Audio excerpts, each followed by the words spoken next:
Terceira revelação. Filosofia.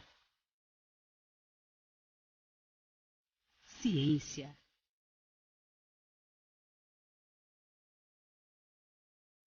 Religião.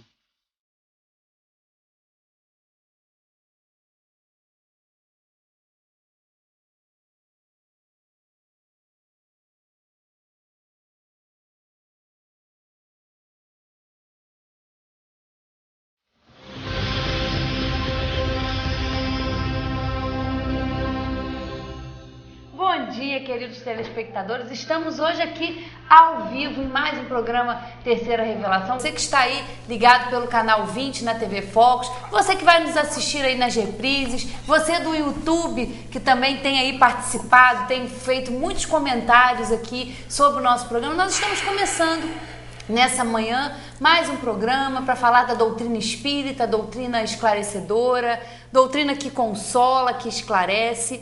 E estamos felizes, muito felizes por estarmos aí com quase 8 anos de programa. Temos muitos programas aí, sempre com essa responsabilidade, com essa tarefa de divulgar a doutrina espírita como ela foi codificada por Allan Kardec, porque só no Livro dos Espíritos, no Livro dos Médiuns, no Evangelho segundo o Espiritismo, no Céu e Inferno e na Gênese, que são as 5 obras que foram codificadas por Allan Kardec, é que está o Espiritismo. Ali está contido todos os tratados de filosofia, questionando, né? Temos aí 1018 questões no Livro dos Espíritos que fazem questionamentos a respeito de tudo, da nossa vida de relação, das leis morais, que vem falando das leis que Deus, que é a inteligência suprema, a causa primária de todas as coisas, está então falando sobre tudo isso, sobre a sociologia, sobre os flagelos destruidores, como a gente vem falando aí nos 2 últimos programas, mais especificamente, porque fomos atingidos aqui por esses flagelos. Então a gente já viu que tudo isso tem um objetivo. Então essa é a nossa tarefa, falar da doutrina espírita com os seus princípios básicos, Deus, a imortalidade da alma, a reencarnação, os mundos habitados e a comunicabilidade dos espíritos. E hoje temos aqui algumas questões. No programa passado nós falamos sobre a situação dos espíritos depois do desencarne. A gente viu que cada um, dependendo do seu apego, do seu entendimento, tem uma situação.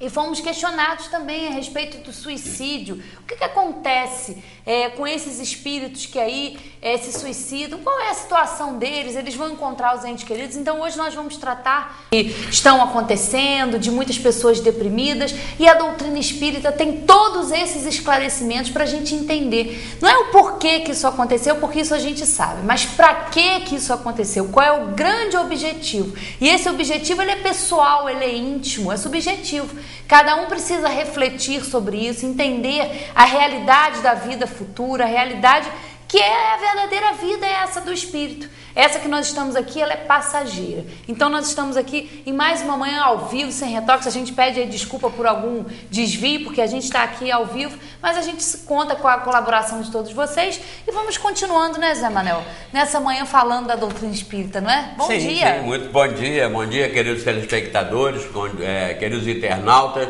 Estamos aí para continuar com esses nossos programas, Terceira Revelação, que tem por fundamento a doutrina espírita e tem por objetivo, como disse a Valéria, levar para vocês esclarecimentos verdadeiros, limpos, claros sobre a doutrina espírita. Quando as pessoas às vezes nos acusam de radicais, de ortodoxos, não fiquem com bobagem. O que nós divulgamos, o que nós passamos, é realmente a doutrina espírita como ela está codificada. Não precisa nos acusar de xiita, radical, que só vê isso. Não. O nosso objetivo é não permitir que as pessoas se enveredem por uma série de fantasias, equívocos, enganos ou farsas que são apresentadas no mesmo saco como sendo espiritismo. Não é. Então esse é o nosso objetivo. Como eu sempre esclareço em todos os programas, nós aqui não vendemos nada, não pedimos nada a ninguém, não chamamos ninguém para lugar nenhum, não damos endereço para ninguém ir a qualquer parte. Não somos candidatos a nada, então nós somos insuspeitos. Somos insuspeitos porque o que aí a gente passa é a codificação da doutrina espírita. Essa doutrina que tem explicações para todas as coisas e que não destrói a fé. Ao contrário, restabelece ou provoca ou ajuda a criar em cada um uma fé raciocinada. Não é acreditar em Deus porque todo mundo sempre acreditou em Deus, ou porque a tradição histórica da humanidade ensina desde criancinha, desde quando nasce, a acreditar em Deus, Papai do Céu, que castiga, que é todo poderoso, que todas as coisas que acontecem, boas ou más, é porque Ele quis dessa forma. Então, o fundamento da fé raciocinada, com alicerce na doutrina espírita, codificada por Allan Kardec, contida em O Livro dos Espíritos, ampliada em O Livro dos Médiuns, Evangelho segundo o Espiritismo, Céu, Inferno e Gênesis, essas 5 obras básicas, é que nos compete passar para vocês. Com isso aqui nós garantimos, aqui nós estamos tranquilos, que não estamos induzindo ninguém nem a erro nem a equívocos.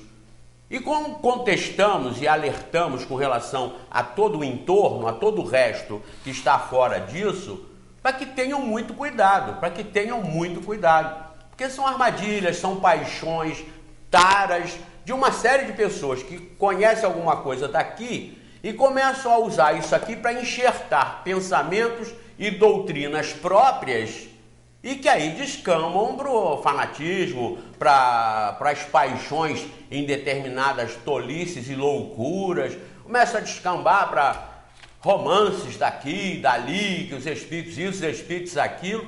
Então a nossa função é essa, é direcionar as pessoas que querem conhecer uma doutrina que realmente explica tudo e nos leva ao raciocínio para ter uma fé segura. Esse é o nosso compromisso. Nós recebemos até aqui um e-mail do Fabrício Machado, em que ele mandou um anterior que eu ainda não comentei, mas ia comentar com mais detalhes.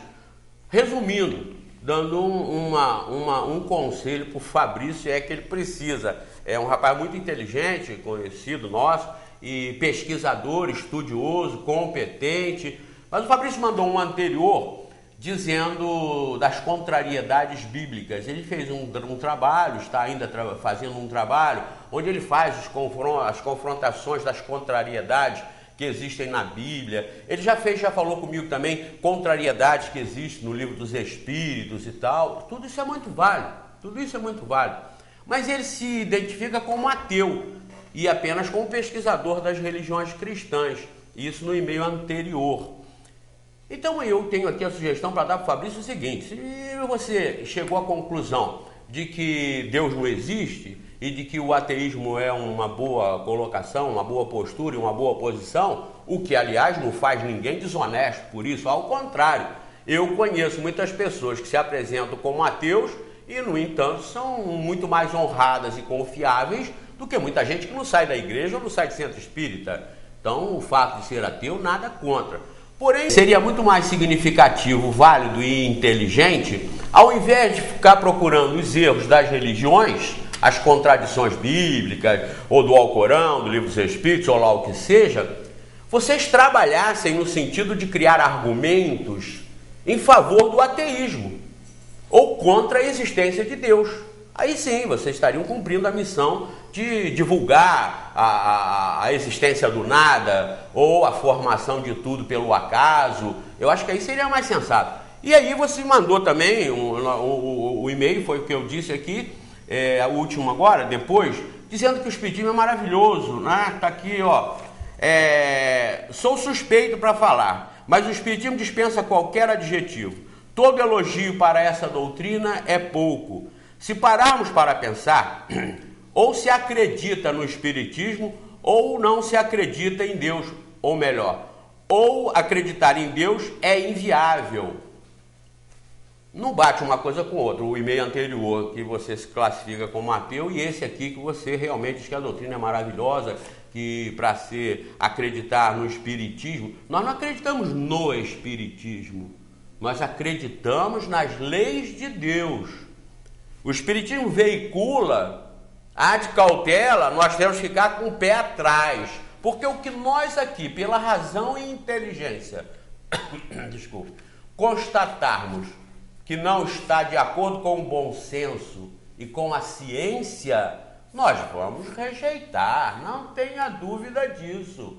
nós vamos rejeitar. Então nós não acreditamos no Espiritismo, nós acreditamos nas leis de Deus, que são apresentadas e veiculadas pelo Espiritismo, enquanto elas não forem contrariadas, enquanto elas não forem sustentadas como equívocos de uma forma inteligente, de uma forma sábia. É o que eu falo aqui para os nossos irmãos evangélicos, que de vez em quando nos mandam e-mails dizendo: como vocês podem acreditar em Deus se vocês não acreditam na palavra de Deus?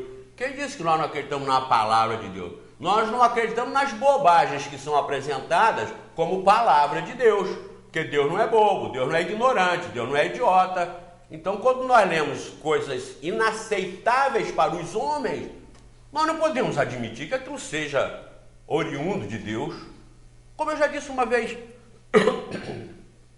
passa um moço vestido de branco, escrito aqui, doutor fulano de tal, na roça, se apresentando como veterinário e aconselhando que a turma lá, que os ruralistas tirem as ferraduras dos cavalos e coloquem nos bois.